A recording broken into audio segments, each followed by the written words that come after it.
Bonjour à tous et bienvenue sur une nouvelle vidéo de Tesla France 89. Aujourd'hui, ça va être une vidéo assez rapide. En fait, on va parler de la visualisation des cônes, etc. au niveau de l'écran de la voiture.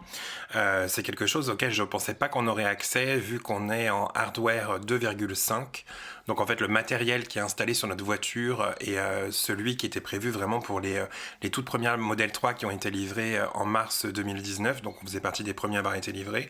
Ensuite, à partir d'avril, il y a eu donc le hardware 3.0 comme ils appellent ça, qui est donc la version en fait la dernière version, je crois d'ailleurs, de tous les capteurs, toutes les caméras et de la puce surtout informatique qui calcule tout ce qu'il faut calculer pour générer l'aide pour la conduite autonome, pour la visualisation sur les écrans. Et voilà, donc nous on est en 2.5. Elon Musk d'ailleurs avait annoncé que quand la conduite autonome serait vraiment déployée, qu'il y aurait une mise à jour gratuite du matériel des véhicules qui sont en 2.5 pour les migrer en 3.0 gratuitement afin qu'on ne soit pas lésé et qu'on puisse utiliser toutes les fonctionnalités de la conduite autonome.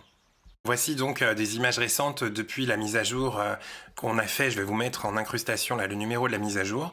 Donc on a toujours, vous voyez, les véhicules qu'on croise qui sont matérialisés sur l'écran, les traits au sol aussi de temps en temps, on voit les fils voilà, donc là c'est un véhicule qui est stationné sur le côté et je suis très étonné parce qu'en fait ça y est, on voit quand même déjà voilà les petits cônes, des petits plots qui apparaissent. Donc des fois c'est uniquement des barres voilà je sais pas comment vous appelez ça, des barrières ou des poteaux qui sont installés sur le trottoir et que la voiture interprète comme des cônes. Mais pour moi, on était en version 2.5, donc je pensais pas qu'on aurait en fait ces visuels au niveau de la voiture. Je vais vous mettre un zoom un peu pour vous montrer un peu comment ça se passe. J'imagine que beaucoup d'entre vous ont déjà vu ça, mais nous c'est vrai que par rapport aux premières mises à jour qui avaient été faites en intégrant ces visuels, on n'avait rien jusqu'à présent. Et là c'est nouveau, donc voilà, avant de vous lâcher dans les commentaires, sachez que je fais pas cette vidéo pour rien, hein. C'est qu'avant cette mise à jour, en fait, on l'avait pas du tout, malgré que certains avaient déjà ces visuels. Et donc moi j'avais fait une croix dessus en me disant que on était en hardware 2.5, donc du coup on n'aurait rien tant qu'on ne faisait pas la migration. Et puis bah là, magie, ça apparaît.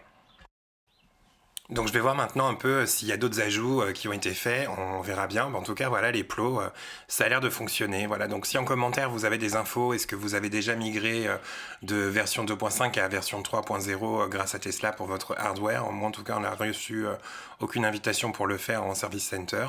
Et puis si vous avez aussi déjà, vous, peut-être les feux rouges ou les stops qui se matérialisent, nous pas encore, mais en tout cas dites-moi, ça m'intéresse. Salut à tous et merci d'avoir regardé cette vidéo. Ciao.